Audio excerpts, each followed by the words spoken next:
ಬೆಳಗಾವಿಯಲ್ಲಿ ಅಧಿವೇಶನ ನಡೀತಾ ಇದೆ. ಈ ಸಂದರ್ಭದಲ್ಲಿನೇ ಈಗ ಬೆಳಗಾವಿಯಲ್ಲಿ ಒಂದು ಕೂಗು ಜೋರಾಗಿ ಕೇಳಿ ಬರ್ತಾ ಇದೆ. ಅದೇನೆಂದರೆ ಬೆಳಗಾವಿ ಜಿಲ್ಲೆಯ ಒಂದು ವಿಭಜನೆ.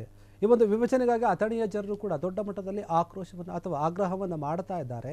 ಬೆಳಗಾವಿ ಜಿಲ್ಲೆಯನ್ನು ವಿಭಜನೆ ಮಾಡಿ ಅಥಣಿಯನ್ನ ನೂತನ ಒಂದು ಜಿಲ್ಲೆಯನ್ನಾಗಿ ರಚಿಸುವಂತೆ ಆಗ್ರಹಿಸಿ ಅಥಣಿ ಪಟ್ಟಣ ಸಂಪೂರ್ಣವನ್ನು ಬಂದ್ ಮಾಡಲಾಗಿದೆ. ಬಂದ್ಗೆ ಈ ಒಂದು ಬಂದ್ಗೆ ಏನಿದೆ ಅಥಣಿಯ ಜನರು ಕೂಡ ಪಟ್ಟಣದ ಜನತೆ ಕೂಡ ಸಂಪೂರ್ಣವಾಗಿ ಸಹಕರಿಸಿದ್ದಾರೆ. ಅಂಗಡಿ ಮುಂಗಟ್ಟುಗಳನ್ನು ಕೂಡ ಬಂದ್ ಮಾಡಿ ಈ ಒಂದು ಬಂದ್ಗೆ ಸಹಕರಿಸಿರುವಂಥದ್ದು. ಈಗಾಗಲೇ ಬೆಳಗಾವಿ ಜಿಲ್ಲೆಯ ಒಂದು ವಿಭಜನೆ ಮಾಡುವಂತೆ ಸಿಎಂಗೆ ಗೋಕಾಕ್ ಜಿಲ್ಲಾ ಹೋರಾಟ ಸಮಿತಿಯವರು ಕೂಡ ಭೇಟಿ ಮಾಡಿ ಮನವಿ ಮಾಡಿದರು. ಅದರ ಜೊತೆಗೆ ಬೆಳಗಾವಿ ಜಿಲ್ಲೆಯ ವಿಭಜನೆಯನ್ನು ಮಾಡಬೇಕು ಅಥವಾ ಪ್ರತ್ಯೇಕ ನೂತನವಾದಂಥ ಒಂದು ಜಿಲ್ಲೆಯನ್ನಾಗಿ ಮಾಡಿ ಅಂತ ಹೇಳಿ ಈಗ ಬಯಲುಹೊಂಗಲ, ಗೋಕಾಕು, ಚಿಕ್ಕೋಡಿ, ಅಥಣಿಯ ಜನರು ಕೂಡ ಪಟ್ಟು ಹಿಡಿದು ಕೂತಿದ್ದಾರೆ. ಹೀಗಾಗಿ ಬಂದ್ಗೆ ಕರೆ ಕೊಟ್ಟಿದ್ರು. ಆ ಬಂದ್ ಯಶಸ್ವಿಯಾಗಿದೆ. ಅದಕ್ಕೆ ಜನರು ಕೂಡ ಸಹಕರಿಸಿದ್ದಾರೆ.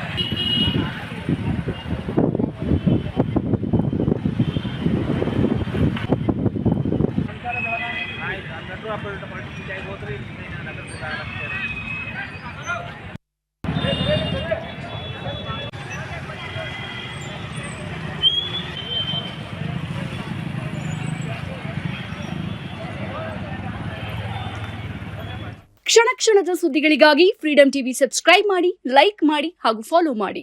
ಹೊಸ ಸುದ್ದಿಗಳ ನೋಟಿಫಿಕೇಶನ್ಗಾಗಿ ಬೆಲ್ ಐಕಾನ್ ಮೇಲೆ ಕ್ಲಿಕ್ ಮಾಡಿ.